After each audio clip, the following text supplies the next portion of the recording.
Hey everybody, it's Jeff from Yawk, and today we are once again continuing our weekend series of driving around New York City with Jeff from New York. So far we've visited quite a few neighborhoods in New York City, and we've got quite a few more to go, and today, well, we're going to drive around SoHo. The famously arty neighborhood of the 70s and 80s has evolved into one of New York City's prime shopping districts.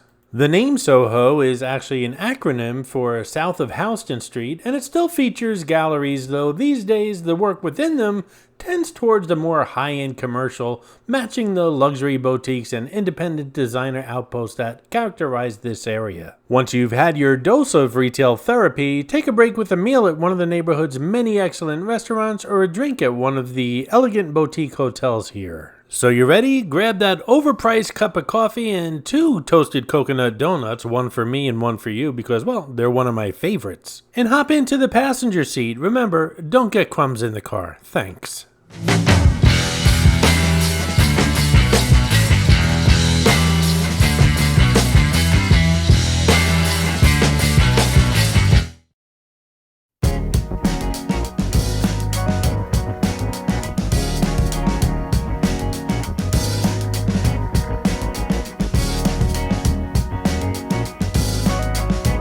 Again, we're south of Houston Street, hence the name SoHo, and if you've been following along on this series, and I know you have, we're just a little bit south of Little Italy and Chinatown.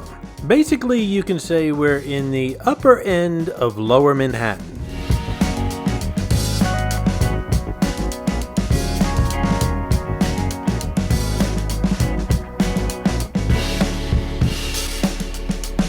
We are traveling south on Broadway, one of the longest streets in New York City, and we're about to make a left to head east on Worth Street.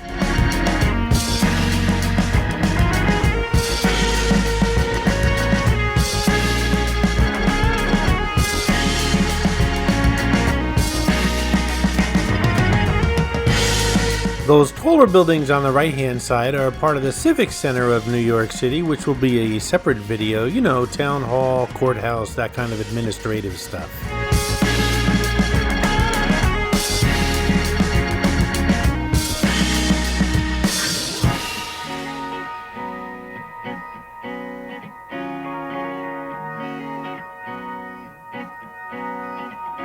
Okay, so we're heading back north. I was heading a little bit too far south into the Civic Center and leaving SoHo. We don't want to do that. This video is all about SoHo. One of the distinguishing factors of SoHo are the buildings. Many of the buildings are made out of cast iron. They'll be around forever. I always said it's funny, you can always tell where you are in New York City, or at least Manhattan, by the buildings that surround you. They could take all the street signs down, as far as I'm concerned, and I would know if I was in SoHo or the Financial District or the Upper West Side or the Village, just by the buildings that are surrounding me. And I think that could be said about a lot of cities in this world.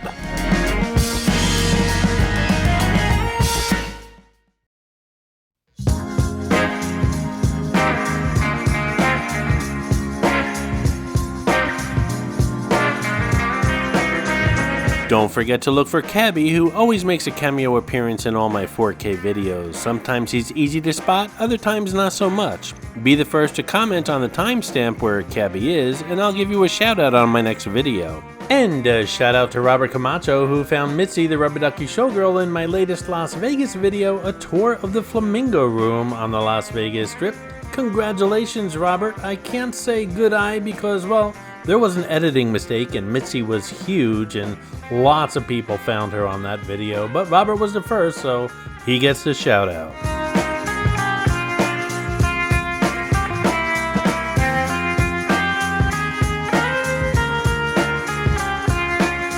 I had mentioned earlier that a lot of these buildings are made out of cast iron, and it actually is considered the cast iron district here in New York, and one of the largest cast iron districts in the world, as a matter of fact.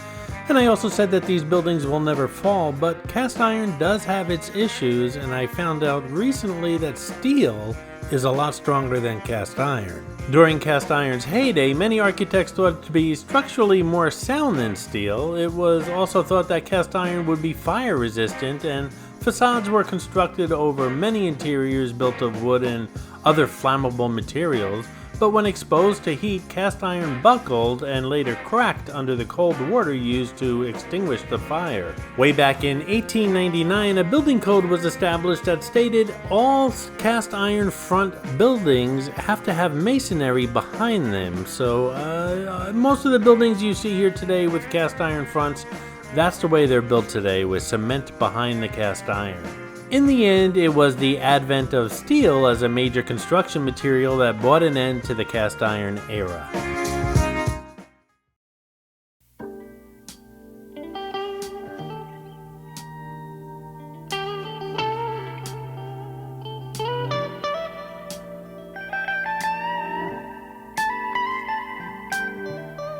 Although known for designer shopping, and we're not talking outlet stores here, folks, New York City Soho has cozy French restaurants, world-famous bakeries, fantastic burgers, and some truly fancy foods. Sure, Soho has its world-class galleries and in recent years an abundance of shopping destinations, but restaurants and bars are part of the fabric of this neighborhood, and Soho has some of the best.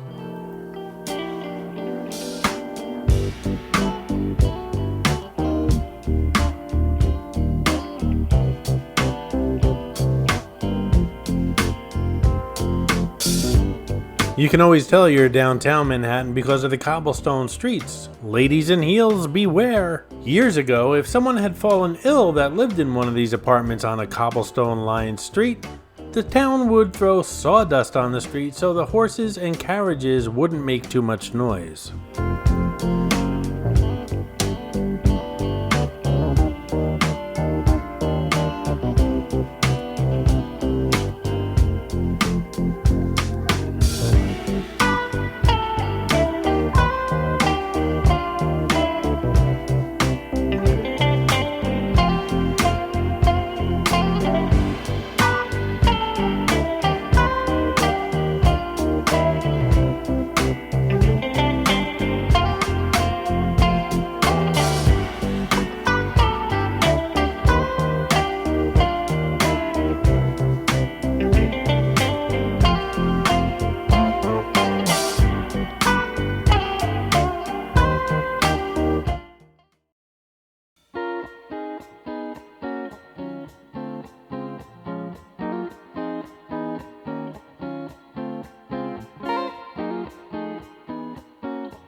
Hey guys, I hope you're enjoying the video, and if you are, give it a thumbs up, and while you're at it, if you're not subscribed to the New Yawk channel already, subscribe right now. It really does help the channel out. And while you're at it, if you'd like to support the New Yawk channel, just click on that thanks button right underneath the video. I appreciate your support, guys.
I hope you enjoyed this video, and if you did, please like, comment, ask some questions, and most importantly, subscribe by clicking on the button on the left.